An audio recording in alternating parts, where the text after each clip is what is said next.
All right, welcome to week 3 of the American Revolution. And so today we're going to be talking about winter. And as you can see by this image, it's from a portrait and it was created into a stamp. It doesn't look like a very comfortable winter. This is the winter of Valley Forge. It takes place between 1777 and 1778.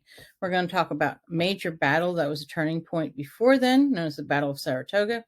And we're also going to talk about the importance of the French alliance that develops during this time. Remember, we're always thinking about how were American colonists able to become an independent nation? What were the key events that actually led to that independence, to Britain letting go? And so it all begins in Massachusetts at the battles of Lexington and Concord, and then the Battle of Bunker Hill, which led pretty much, you can see that one was a Patriot victory and one was a British victory. And so there's no clear winner at this point. The King George definitely decides that this is sedition, this is war, and he's going to put his back behind it, his money behind it. And so we have the Second Continental Congress, which basically replies in 1776 with a Declaration of Independence. That declaration that was addressed to King George, to the British Parliament, to the world, and to the people living in the colonies. And of course, then we have the Battle of Brooklyn in New York, which gives the British a resounding stronghold in that New York area, New York City Harbor, which is going to be a major place for ships and troops to come in and out of. They're going to maintain that for the duration of the war. And then a major turning point that we have in 1776 is right at the end, in December 25th, Delaware crossing that Washington does at the Battle of Trenton, and then he follows that up quickly in January, the Battle of Princeton, both victorious wins, major turning points. It's a morale booster. The Continental Congress continues to put their support behind Washington. He's proving himself to be a leader. The Continental Army is proving that it can fight against the British Army. And so what do we see next? We see a major turning point. This, historians will argue which was the most important battle, and the Battle of Brooklyn is very important. This battle here is definitely a major turning point. We're going to explain why. All right, so one thing to think about is that the battles don't happen exclusive of other battles. So while we focus on this Battle of Saratoga that's happening in the fall of 1777, there's also other battles waging in Ohio, that's west. We have battles that are happening in the South, in South Carolina, in North Carolina, parts of Georgia. So you could be in any one of the 13 colonies, and Ohio is not even a colony. It's part of a territory that you could still be experiencing battles, and you could still be experiencing and hearing gunshots and seeing people fighting with each other face to face. So while we talk about specific battles, it doesn't mean there's not other fighting happening in the other colonies. All right, so the Battle of Saratoga in upstate New York happens in October of 1777 at Saratoga Springs.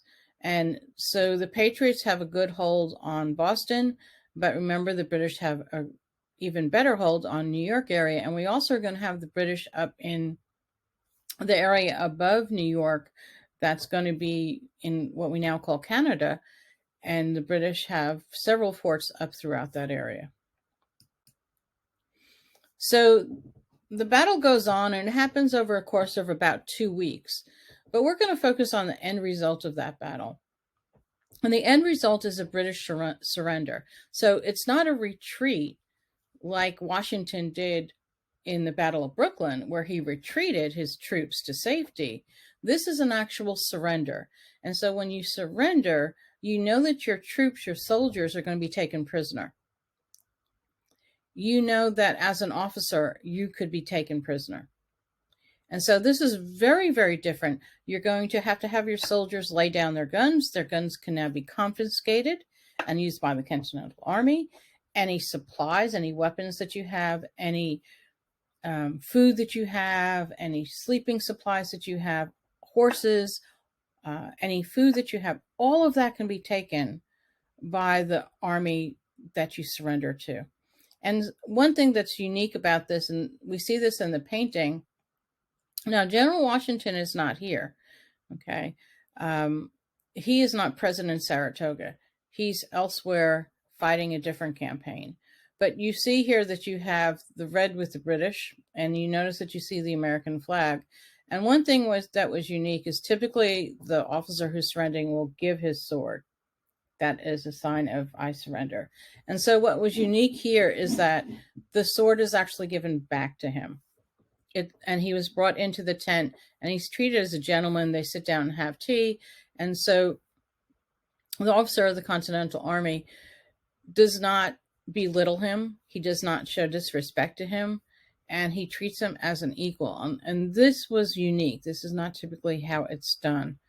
And this Battle of Saratoga, people wrote about it at the time. And in fact, the Continental Congress wrote that there should be a national day of Thanksgiving for this event, that this should be a day that should always be remembered. And we're going to talk about why. What was so important about that? Right? So let's look who we have. It was General Horatio Gates leading the American Continental Army at Saratoga. Right? He's the man in the navy and buff color. And then General Burgoyne. And so if we look at the numbers, the British were outnumbered 2-1, right? But look at the casualties. It's almost 3-1, almost 3 British casualties for every American casualty. And a casualty could be a simple wounding or a death. They're all grouped together. All right, so we're going to get back to Saratoga in a moment. Next, let's move on to Pennsylvania and what's happening there. This is the next big turning point, and it's not even in battle. We have Valley Forge. This is the winter of 1777, a few months after Saratoga. All right, and it's in Pennsylvania. So let's look on a map where that is. You see the British flag in Philadelphia. So the British have commandeered Philadelphia, which is a huge trading harbor, and they have New York City. 2 major ports that they control.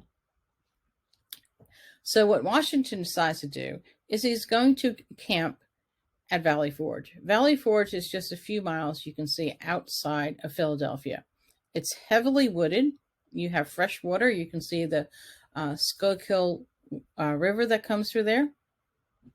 And so this is going to allow them to know if the British are advancing far away enough, and yet close enough that if something was to erupt, if there's a reason for an attack on either side, they're going to be able to move very quickly. So there's a national park at Valley Forge. I've actually toured there. And they have samples of these cabins. So this is from a reenactment that we see this photo of. And the rangers at the park have actually tested out how warm these cabins would be. They're more like huts. You could fit about 6 men in there. They're not very large, about the size of one room. And they would have small wood burning stoves in there, or little fires in there. And they say that outside it maybe keep about 40 degrees, 50 degrees. So what was that, about 12 degrees Celsius, somewhere in there. And then I like this photo because you see that there were women at the camp. Many of the soldiers, their wives followed them. If they didn't have children, many women simply went and followed them. And what they would do is the women would be doing the laundry. They would help with meal preparation. They would help with nursing the wounded, with clothing, with mending problems of if your uniform is torn, if you need a shirt fixed, different things. Women would sort of be camp followers, and they would help set up and take down. Now, the men built huts because they know they're there for the winter. I've mentioned before that it's very typical in this time in the 1700s that fighting did not go on in the winter, that both sides would take a break and regroup. And so you're going to have several different forces come in, several different units. If you were at Valley Forge, you would have heard a variety of languages. You would have seen a variety of people from all parts of the world. anyone that was coming, anyone who lived in the colonies that was going to be part of helping the Continental Army would be there. So you would see Washington had some slaves with him that did some of the cooking for him and did some of the housework for him. So you'd see enslaved people. You would see free Black people, some who were members of the Continental Army. There were Native American groups that came to help and participate both as part of the Army, as part of the camp and support. You would see women. Sometimes you would even see young children. Some of the officers' wives and children came to meet with them for the winter, to spend part of the time in the winter with them. Now, one of the benefits of Valley Forge and why it's considered to be a turning point is because of General von Steuben. So General von Steuben is from Europe. He is a well-known officer, and he's an officer without a war. So Benjamin Franklin has been over in Europe trying to get assistance for the American Revolution. General von Steuben hears of Benjamin Franklin, chats with him. Benjamin Franklin writes a letter to the Second Continental Congress, basically a resume reference, saying that he thinks he would benefit the Army. And so von Steuben comes over, sails across the Atlantic, and joins Washington at Valley Forge. Von Steuben immediately goes to work training the Continental Army. I think this image here is very good because you can see not everyone's in the same uniform. They don't look like they're all very well trained, and von Steuben does an excellent job. He drills them. They're going to have drills on preparing your weapons, getting in lines, attacking the enemy, bayonet practice, how to get into formation, how to listen. The drummers are going to learn the drums that the tunes that they're supposed to play, to alert, to stop, to retreat, to move forward, to shoot, all those things. In fact, von Steuben does such a great job that into the 1800s, the U.S. Army was still using his drills and his recommendations as part of their training. Another turning point with Valley Forge are vaccinations. So smallpox was a dreaded disease at that time. And if we think about it, the Continental Army were people who had lived in the colonies. Many of them were born in the colonies. And many of them had not been exposed to smallpox, where you have the British soldiers coming from England, where smallpox is still going around. And most of them have either been exposed to the disease or have been vaccinated against the disease. There's an outbreak of smallpox during the American Revolution, and General Washington demands that all of the soldiers in the Continental Army be vaccinated for smallpox. Now, why does that matter? Well, one, if you're vaccinated, you're not going to get sick. You're not sick, you're able to fight. Also, this time, the vaccinations weren't quite as pure as they are now or as safe. And often people would get a little bit sick, not quite up to fighting. And so this rest time at Valley Forge allowed them the time that they needed to heal from the vaccine and be better prepared to fight. And some people say that this simple measure of having the troops vaccinated probably prevented a major outbreak through the colonies and definitely gave support to the Continental Army. I also like this image because you can see how hard the winter was.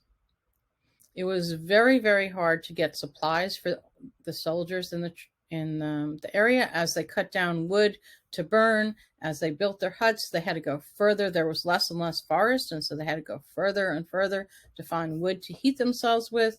Many of the soldiers did not have shoes. They were in very short supply. And one of those reasons is because these were colonies of England. Most supplies that they were getting of shoes and cloth were coming from England. Well, obviously, if they're at war with England, they're not going to be buying any of these things from England. Also, you have people fighting. They're not able to make the shoes that they might have made before. You don't have big factories supplying the uniforms and equipment that the soldiers need. So quite a few people became very sick. They had whether it was a stomach flu, stomach viruses, other diseases would go very quickly through the camp. You didn't have, there was not a lot of fresh water to wash with. Washing wasn't a thing that people did back then like they do now. And so it was very, very difficult. But good news comes. And again, we're back to that Battle of Saratoga. Benjamin Franklin doing his best with Thomas Jefferson to plead for help from France, from Holland, from Spain. They get help from France. The French king, Louis XVI, decides to go ahead and support the American colonies. And a lot of that is based on the success of the Battle of Saratoga.